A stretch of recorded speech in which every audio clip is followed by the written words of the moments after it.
Cheeto Paps. It's joke time.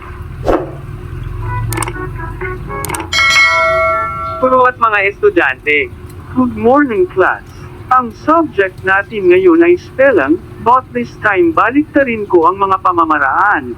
Ako ang mag-spell out sa word, tapos kayo naman ang magbigkas sa tamang pagbasa nito. Handa na ba kayo? Yes, sir. Okay. Tito Paps. M-A-N-I-L-A. Ano basa niyan? Manila, sir. Manila is correct. Batsoy, D-A-V-A-O. Davao, sir. Davao. Davao is correct. Meduna. Sir, yes, sir.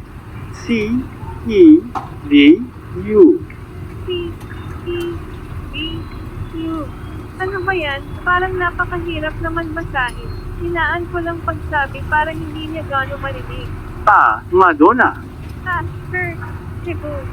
Pwede ba pakilakasan ang boses mo, Madonna, para marinig namin? Juan po, sir. Cube.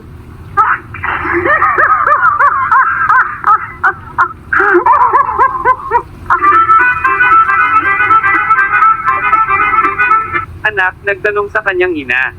Nay, tanong lang po, inay, totoo po ba ang kasabihan na first love never dies? Ano pa? Tingnan mo ang ama mo. First love ko ang taong yan. Hanggang ngayon, nandyan pa rin buhay pa ang Lucifer.